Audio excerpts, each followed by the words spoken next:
Hi guys, कैसे हैं आप? आज आपके साथ एक ऐसे डिजीज के बारे में डिस्कस करेंगे जिसके सस्पेक्टेड सिम्टम्स प्रकट होते ही डायग्नोसिस हो जानी चाहिए और डायग्नोसिस के बाद इस रोग की उपस्थिति या अकरेंस अगर कंफर्म हो जाए तब तुरंत ट्रीटमेंट शुरू कर देना चाहिए। नहीं तो कॉम्प्लिकेशंस हो जाने पर जोड़ों में दर्द या जॉइंट पेन, मोटापा या ओबेसिटी, यहाँ तक कि मिक्सिडीमा जैसी फैटल या जानलेवा बीमारी भी हो सकती है। इस रोग को हाइपोथायरॉयडिज्म कहते हैं, जिसके प्रॉपर होम्योपैथिक इलाज होने से यह कंट्रोल में तो आ ही जाता है और साथ ही क्योर भी हो सकता है। तो दोस्तों, आज के इस वीडियो में हम हाइपोथायरॉयडिज्म क्या है, इसके लक्षण या सिम्टम्स क्या हैं, इसकी डायग्नोसिस कैसे की जाती है, इसके कॉजेस क्या हैं, इसके सही समय पर इलाज न होने पर कौन कौन से कॉम्प्लिकेशंस हो सकते हैं, इन पर चर्चा करेंगे। साथ ही इसके होम्योपैथिक रेमेडीज के बारे में भी बताएंगे। यदि आपको हमारे वीडियोस पसंद आते हैं तो इस वीडियो को शुरू से लास्ट तक जरूर देखिएगा और सब्सक्राइब भी करिएगा। साथ ही बेल आइकॉन को भी प्रेस कर दीजिएगा जिससे आगे आने वाले वीडियोस के नोटिफिकेशंस आप तक पहुंच सकें। तो आइए शुरू करते हैं। हाइपोथायरॉयडिज्म हमारे शरीर में उस समय अकर होता है या उस समय उत्पन्न होता है जब पर्याप्त या इनफ थायराइड हार्मोन्स का सिक्रीशन नहीं हो पाता है। इस वजह से बॉडी के नेचुरल फंक्शंस धीमे या स्लो होने लगते हैं। थायराइड एक बटरफ्लाई शेप्ड या तितली की आकृति वाला ऑर्गन होता है जो हमारे नेक के सामने या फ्रंट में स्थित होता है। यह लैरिंक्स के जस्ट नीचे और विंड पाइप के जस्ट ऊपर स्थित होता है, जो कि एनर्जी को नियंत्रित या रेगुलेट करने और उसे यूज करने में हमारे शरीर को हेल्प करता है।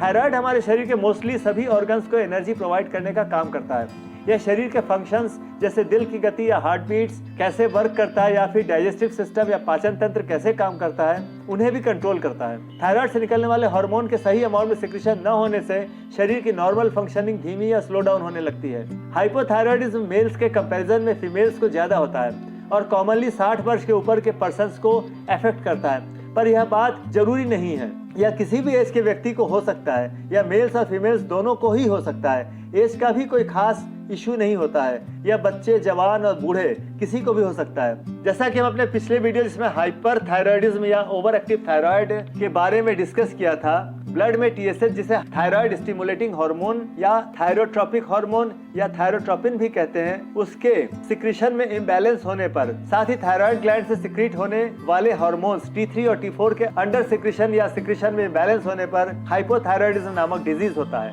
थायराइड ग्लैंड का फंक्शन 3 स्टेप्स में होता है। पहले ब्रेन में सिचुएटेड हाइपोथैलेमस से TRH नामक हार्मोन सिक्रीट होता है और पिट्यूटरी ग्लैंड तक पहुंचकर उसे सिग्नल्स के थ्रू TSH नामक हार्मोन को सिक्रीट करने का निर्देश या इंस्ट्रक्शंस देता है। दूसरे स्टेप में पिट्यूटरी ग्लैंड से TSH सिक्रीट होकर थायराइड ग्लैंड में जाता है और उसे T3 या ट्राई आयोडोथायरोमीन हार्मोन और T4 या थायरोक्सिन जिसे टेट्रा आयोडोथायरोमीन भी कहते हैं, उन दोनों हार्मोन्स को सिक्रीट करने का निर्देश देता है। पर थायराइड ग्लैंड के अंडर एक्टिव या सुस्त हो जाने की वजह से यह T3 और T4 हार्मोन या सामान्य लेवल से बहुत कम सिक्रीट करता है या नहीं कर पाता।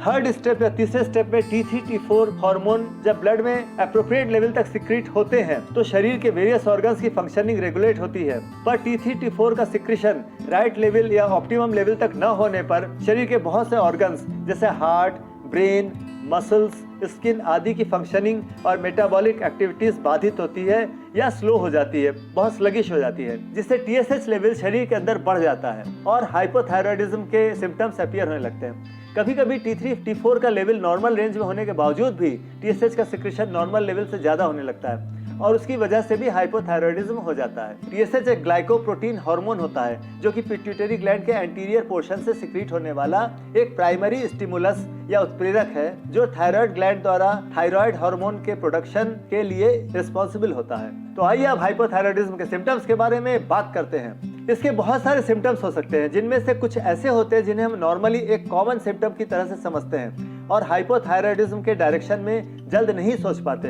पर इनमें से कोई या कई सिम्टम्स अपीयर होने पर और परसिस्ट करने पर क्वालिफाइड फिजिशियन की एडवाइस जरूर लेनी चाहिए, जो कि टेस्ट या परीक्षण द्वारा हाइपोथायरॉयडिज्म को डायग्नोज कर लेता है। इस डिजीज के शुरू होने पर अनावश्यक वेट बढ़ने लगता है या ओबेसिटी होने लगती है और वेट लूज करना मुश्किल हो जाता है। पेशेंट को कब्ज या कॉन्स्टिपेशन की शिकायत हो जाती है, स्किन ड्राई और खुश्क सी हो जाती है, हेयर फॉल होने लगता है, मेल्स या फीमेल्स दोनों में ही थिननेस ऑफ हेयर होने लगता है, बाल रूखे और ब्रिटल हो जाते हैं, शरीर हमेशा थका थका सा महसूस होता है, ठंड के प्रति सेंसिटिविटी बहुत ज्यादा बढ़ जाती है, गले में कफ जमा रहता है, आवाज में भारीपन या होर्सनेस बना रहता है, हार्ट रेट धीमी हो जाती है, थायराइड ग्लैंड में सूजन या इन्फ्लेमेशन आ सकती है और थ्रोट के सामने का हिस्सा फूल जाता है, जिसे घेंघा या गॉइटर कहते हैं। महिलाओं के मेंस्ट्रुएशन साइकिल में चेंजेस आने लगते हैं, या तो रुक रुक कर पीरियड्स होते हैं या कम होते हैं। प्रेगनेंसी या तो होती ही नहीं या बड़ी मुश्किल से होती है। पर इस डिजीज का इलाज न होने पर प्रेगनेंसी रिटेन करना मुश्किल होता है और मिसकैरेज की संभावना बनी रहती है, मतलब गर्भपात के चांसेस बने रहते हैं। साथ ही पेशेंट को हार्मोनल इम्बैलेंस की वजह से डिप्रेशन तक होने के चांसेस भी रहते हैं। कभी कभी कार्पल टनल सिंड्रोम भी हो जाता है, जिसकी वजह से हाथों में सुन्नता या नर्वनेस, टिंगलिंग या कमजोरी आ जाती है और एडिमा तक हो जाता है। ऐसा मीडियन नर्व के दबने या कंप्रेशन की वजह से होता है। बच्चों में हाइपोथायराइडिज्म के सिम्टम्स अपीयर नहीं भी हो सकते हैं, पर मोस्टली सिम्टम्स जब अपीयर होते हैं तो हाथ पांव ज्यादातर ठंडे हो जाते हैं, कब्ज या कॉन्स्टिपेशन की शिकायत हो जाती है, बच्चे हमेशा सोते रहते हैं या नींद महसूस करते हैं, बहुत चिल्लाकर रोते हैं, उनका ग्रोथ है तो बहुत कम हो जाता है या रुक जाता है। जॉन्डिस की शिकायत बनी रहती है, मतलब परसिस्टेंट जॉन्डिस बनी रहती है, जिससे स्किन का रंग पीला पर आंखें व्हाइटिश हो जाती हैं, जैसा हीमोग्लोबिन कम होने पर होता है। बच्चों को हाइपोथायराइडिज्म होने पर उनके टंग में स्वेलिंग आ जाती है और पेट फूला रहता है, भूख कम लगती है और पुअर फीडिंग हैबिट्स डेवलप कर जाता है। तो दोस्तों आइए हाइपोथायराइडिज्म नामक रोग के कॉजेस पर डिस्कस करते हैं। हाइपोथायराइडिज्म होने का सबसे common cause auto immune disorder है, मतलब शरीर का इम्यून सिस्टम शरीर के ही ऑर्गन्स और उसके सेल्स को पहचान न पाने की वजह से उन पर अटैक करके उन्हें डिस्ट्रॉय करता है। ऑटो इम्यून डिसऑर्डर के कारण शरीर एंटीबॉडीज प्रोड्यूस करता है जो थायराइड पर अटैक करके उसे नष्ट करता है, जिसे हैशिमोटोज थायराइडाइटिस कहते हैं। थायराइडाइटिस का मतलब होता है थायराइड ग्लैंड में इन्फ्लेमेशन। थायराइडाइटिस वायरल इन्फेक्शन की वजह से भी हो सकता है। यह प्राइमरी टाइप ऑफ हाइपोथायराइडिज्म होता है। इसके अतिरिक्त कुछ अदर कॉजेज भी होते हैं। कुछ डिजीजेस जैसे लिम्फोमा या गर्दन के कैंसर में रेडिएशन का यूज होने की वजह से थायराइड ग्लैंड के सेल्स भी डिस्ट्रॉय हो जाते हैं, जिससे ये हार्मोन प्रोड्यूस नहीं कर पाते। हाइपरथायराइडिज्म या ओवर एक्टिव थायराइड होने पर रेडियो एक्टिव आयोडीन ट्रीटमेंट किया जाता है, जिससे थायराइड ग्लैंड के सेल्स भी नष्ट हो जाते हैं और हाइपोथायराइडिज्म डेवलप हो जाता है। कुछ सर्टेन दवाइयों की यूज से भी थायराइड हार्मोन का प्रोडक्शन अफेक्टेड होता है। ये मेडिसिन अक्सर हार्ट प्रॉब्लम, साइकियाट्रिक कंडीशंस या कैंसर के इलाज में दी जाने वाली मेडिसिन जैसे कॉर्डारोन, पेसिरोन आदि होते हैं। थायराइड की वजह से सर्जरी होने पर भी हाइपोथायराइडिज्म हो सकता है। भोजन में बहुत कम आयोडीन की मात्रा होने पर भी यह डिजीज हो सकता है। कभी कभी प्रेगनेंसी के बाद थायराइड ग्लैंड में इन्फ्लेमेशन या सूजन हो जाने के कारण हाइपोथायराइडिज्म हो जाता है, जिसे पोस्टपार्टम थायराइडाइटिस भी कहते हैं। यह मोस्टली ठीक हो जाता है और फीमेल्स नॉर्मलसी रिस्टोर कर लेती हैं। कभी कभी हाइपोथायराइडाइटिस कॉन्जेनाइटल होती है।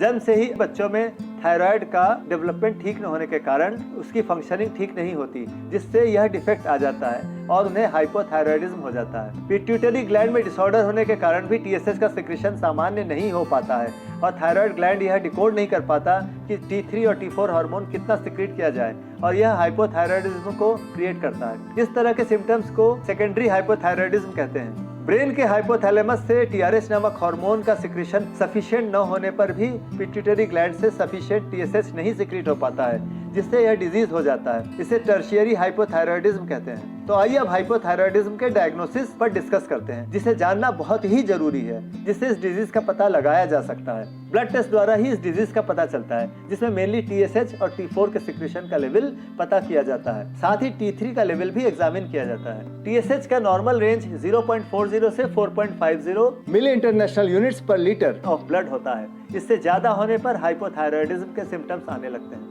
T4 का लेवल 5.0 से 11 UG/DL या माइक्रोग्राम पर डेसीलीटर ऑफ ब्लड होता है। हाइपोथायराइडिज्म होने पर T4 का लेवल इससे बहुत कम हो जाता है। साथ ही T3 हार्मोन का लेवल भी नॉर्मल से कम हो जाता है। फ्री T4 का टेस्ट करने पर यही रेंज 0.9 से 1.7 नैनोग्राम्स पर डेसीलीटर होता है और उससे कम या बहुत कम होने पर हाइपोथायराइडिज्म हो जाता है। तो अब अगर इस बीमारी के कॉम्प्लिकेशन या जटिलता की बात करें तो यह देखा जाता है कि सही इलाज न होने पर हार्ट की प्रॉब्लम्स, बांझपन या इनफर्टिलिटी, जोड़ों में दर्द या जॉइंट पेन, मोटापा या ओबेसिटी, प्रेगनेंसी के दौरान बच्चे के मानसिक विकास में डेफिशिएंसी और साथ ही मेक्सिडीमा नामक भयानक फेटल समस्या या प्रॉब्लम भी उत्पन्न हो सकती है, जिसमें शरीर का टेम्परेचर एकदम ड्रॉप कर जाता है और कॉन्शियस लेवल बिगड़ने के कारण पेशेंट कोमा तक में जा सकता है, जो कि फेटल भी हो जाता है। तो दोस्तों आइए हाइपोथायराइडिज्म के ट्रीटमेंट के लिए कुछ होम्योपैथिक मेडिसिन के बारे में डिस्कस करते हैं। होम्योपैथिक मेडिसिन का यूज ऑलरेडी चल रही दवा के साथ भी किया जा सकता है और लंबे समय तक करना पड़ता है, पर निश्चित समय तक यूज करने पर यह डिजीज